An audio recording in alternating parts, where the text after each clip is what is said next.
Mga kabrigada, nasa kabilang linya na nga ho natin si Commission on Elections Chairperson, Attorney George Garcia. Pag-usapan nga natin yung ginawang pagdawit sa kanya ng mga maleta boys na di umano nakatanggap daw siya, mga kabrigada, ng 10 million pesos sa usapin ng flood control. Ang tanong natin, Paul Body Chief to. Anong kinalaman niya sa flood control? Palinaw nga natin to. Paano ba to sasagutin ni Chairman Garcia? Magandang umaga, Chairman. Welcome po sa Tira Brigada. Kasama ho ninyo Brigada Gab, Brigada Abner. Good morning. Morning po. Magandang umaga po, Brigada Gab, Brigada Abner, sa ating po mga kabrigada. Magandang umaga po sa inyong lahat. Opo. Paano ba natin to sasagutin, Attorney? Paano ho natin i-deny ito pong allegation ho sa inyo ng bagman na nakatanggap daw kayo ng 10 million? Ako, alam niyo po, kahapon ko pa sinasabi, napakalaking kasinungalingan po yan. Nung pa po nila ako dinawit, kung natatandaan niyo po, noong unang nag-press con, yung 18, doon po sa, dyan sa may, sa may San Juan, na nandun po ako sa kahuli-hulihan, dalawang talata, na ako daw po ay nakatanggap ng 4 na maleta. Isipin nyo, 4 na maleta, biglang naging bag na lang ngayon. Parang nakupitan pa ako, nakupitan. Dapat 4 na maleta, biglang naging bag, naubos na yata yung maleta, kaya bag na lamang. Susunod yan, supot na lang eh. So, ibig sabihin, nagbabagong statement.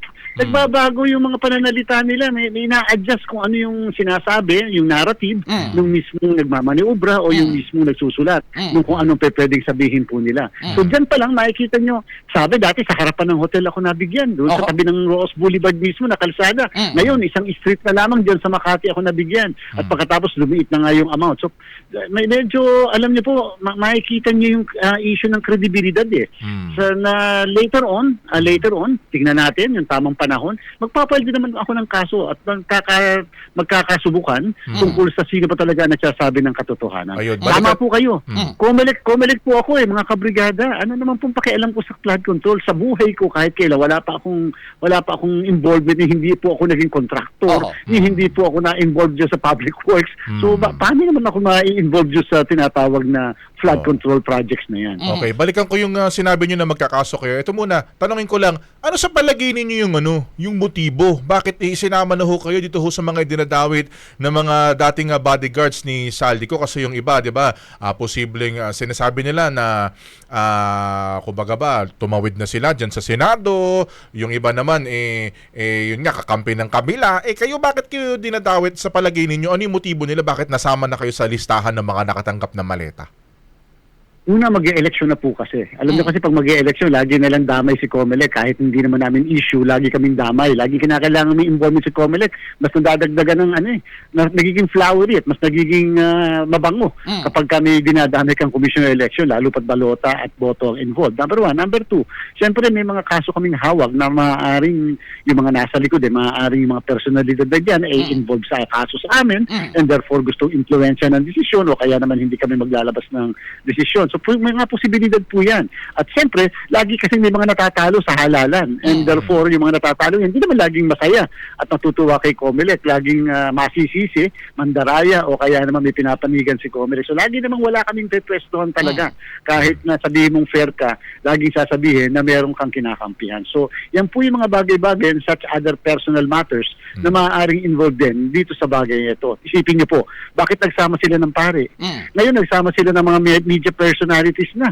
Abay, mga sa susunod yan, kahit na ordinaryo natin manggagawa at mga janitor at ganyan, maisasama na nila. Basta kung sino lang yung haharang-harang sa kanila pong mga sinasabi, pwedeng maidawit at maisama. Okay. Chairman, yung ex-bodyguard na tahasang nagdawit po sa inyo, itong si Jeron Valderrama, siya po ba'y kilala po ninyo, Chairman?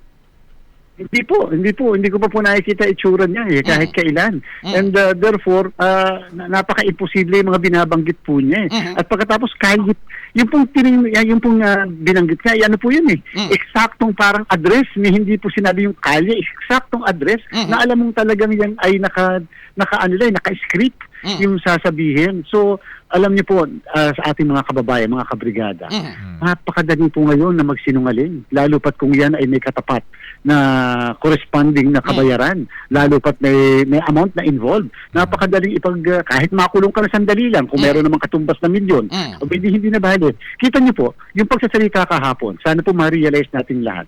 Press con po yun. Hindi po napanumpaan pa yun. Wala pa pong sinumpaang salaysay. bahay. So ano pwede mong i-file sa kanila? Ang pwede mong i-file kung sakasakali, oral defamation. Oral defamation. Mas mababa po yun ang parusa doon.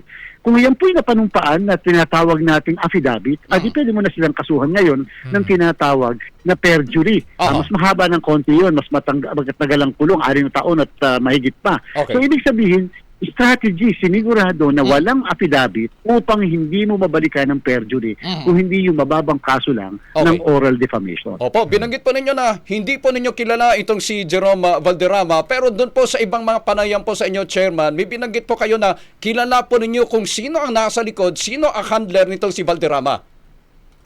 Alam niyo po, at diba sinabi ko sa inyo, hindi po ako nagpapile pa ng kaso. Kahit na nung una, dinawit na po ako Sapagkat bilang isang abogado, naturuan naman po tayo ng konti, na kinakailangan mag-iimbestiga kang mabuti. Ano, sino ang involved, ano ang lalim po nito. Upang kahit paano, pag nag-file ka, dapat sigurado airtight. Hindi yung nagpapile ka just for the sake of filing, para lang may pang-public opinion, may masabi ka, nag-file ako para sila ay bawian. Hindi po, kinakailangan po, airtight yung kaso. Ngayon po, may mga tao po tayo napupunto, may mga nasa likod po nito, and therefore sa tamang panahon mga kabrigada, yan naman po ay marireveal din po natin. Ang sinasabi lang po natin, kinakailangan yung isang katulad ko, kinakailangan medyo tama lang muna yung composure. Hindi ako bababa sa level nila na basta na lang makapag-akusa. Dahil siyempre may pangalan kang pinoprotektahan, may pamilya ka na umaasa sa'yo, bakit mo sisirain sa pagsisira ng pangalan ng iba o kanilang karangalan. Yung iba pong inakusahan ng Maleta Boys na yan, Chairman, sila po ay nagpresenta ng mga picture, ng mga video, pero dito po sa akusasyon sa inyo, wala pong naipresenta ng mga picture o video na maaaring magpatunay ng possible, proof doon sa kanilang allegation. Alam niyo, brigada, kahit nga po picture, hindi naman natin dapat mapagkatiwala ang kagadang picture. Halimbawa po, sa akin po, tama kayo, wala nang pinipresentang picture o kahit video. Pero kahit po picture, alam niyo po ba sa korte, ang isang picture, kinakailang i-testify anong kinuhang camera, kailang kinuha, anong oras, anong kumuha, anong araw, etc. So napakadami bago matanggap yan bilang isang ebidensya. Yung picture ng kalsada, picture ng harapan ng bahay mo. Kung puntahan ko kaya Sir Abner ang iyong bahay, Kabrigada Abner, at pagkatas picturean ko sa harapan lang, kahit kalsada lang, hindi sabihin involved ka dahil sa picture ng harapan ng bahay mo. Hindi po ganun. Public opinion po ang habol nila at hindi pang korte. Kaya sabi ko nga po sa inyo, pag sa korte na yan, tingnan natin kung paano tatayo ang kredibilidad at yung mismong katotohanan na gusto nilang palabasin. At saka yung kumbaga consistency, Chairman, nung kanilang mga aligasyon, kasi doon sa mga binanggit tulad po ninyo at saka iba pang mga inaakusahan nila, bakit joint affidavit po yung kanilang pinirmahan in the past doon sa Club Filipino, tapos ngayon kumbaga hindi malinaw paano nila patutunayan yung involvement ng mga personalidad na binabanggit nila doon sa kanilang aligasyon. At saka sabi, so ibig sabihin po ba niyan, kung 18 silang pumirma doon sa affidavit, na isang affidavit, 18 sila lahat nakakita at nakasaksi? Yung ba ibig sabihin? Di ba ganun yun? Kapag nag-joint affidavit ka, ay di ibig sabihin nun, lahat kayo nakasaksi. Ang inyong nasaksihan at inyong nakita, yun ang inyo pong sinasabi. Paano po yun? Ibig sabihin, lahat sila, 18 nakita ang lahat na yun. So, yun po ay doon pa lang, as a lawyer, doon pa lang ay questionable. At pagkatapos, siyempre, yung pagbabagong statement, nagbabago, meron tinanggal, meron dinagdag. Ano ba yung dagdag bawas? Ito di ba parang nakakalungkot na may mga pangalang ini-involve dati, bigla na lamang nangawala. Ano ito dahil sa mga reason na pangyayari, bigla tayo magtatanggal, bigla tayo magbabawas. Yung pala nakadepende pala lahat siya sa mga development sa ating pamumulitika at sa ating bansa. Okay, nabanggit ho ninyo kanina, di ba, magkakaso ho kayo at sabi ho ninyo, impossible na kaharapin nila oral defamation at hindi pa abot ng perjury. Pwede bang malaman kailan ninyo ito pinaplano na i-file at kung sino-sino ba? Yun lang bang nagdawit sa inyo? Lahat ba sila o kasama rin ba si Mike Defensor? Anong plano ho ninyo, Chairman? Wala pa akong binabagit na pangalan, Brigada Gab at Brigada Abner. Basta ang importante po, dapat kasi hindi lang po yung mismong mga nag-mercenaryo o yung mismong mga nagpapabayad o nagsasabi ng mga kasinungalingan. Dapat din titingnan natin sino ang mga nasa likod. Kasi ang tawag po dyan, conspiracy. Oo. Di ba sa conspiracy, the act of one is the act of all. Kahit ikaw ay lookout lang at yung mga nagnanakaw nasa loob mismo ng bahay, mismo yung lookout, involved din kung ano yung mismong kaso nung nasa loob ng bahay. Walang pinagkaiba. So dapat po ganoon para naman fair. Kasi napaka-unfair naman din po dito sa mga nag-aakusang ito, although sila naman ay matatanda na. At siguro naman alam naman nila ang kanilang mga pinagagagawa at yung mga maling kanilang ginagawa. Dapat po masasama rin yung mga nasa likod, yung mga handler o kaya yung mga promotor, sapagkat napaka-unfair. Ligtas ang promotor pagkatapos ang nadadamay lang yung mga maliliit na tao. Okay. Okay. Ano na lang ho siguro, mensahe ho ninyo sa publiko sa gitna nga ho ng kumbaga ba gulo o tension na ito, yung mga nangyayari ho sa atin ngayon at ito nga mga alegasyon ng mga nagpakilalang bodyguards ni Saldico, ano ho yung masasabi ho ninyo sa publiko, Chairman? Mga kabrigada, alam niyo po, pinaprotektahan ng bawat isang Pilipino ang inyong karangalan, ang inyong pagkatao. Ika nga, hindi na baling mahirap basta may pangalan ka. Siyempre darating at darating ang punto, idedepensa natin ang ating karangalan. Subalit po sa mga naghahasik ng mga ganitong klaseng kasinungalingan, dahan-dahan naman po, sapagkat may mga pamilya rin kayo, may mga pangalan din kayong pinotektahan minsan, and therefore, sana po ay iingatan din po ninyo. Iyan. Ang pinag-uusapan po dito natin, yung kaguluhan sa bayan natin, ang dami po natin dapat harapin na issue at problema. Makikidagdag pa po ba tayo sa ganito? Maaari bang ang solusyon lang lagi ay I am sorry o paghingi po ng dispensa? Hindi po kinakailangan ganun. Kinakailangan may pananagutan.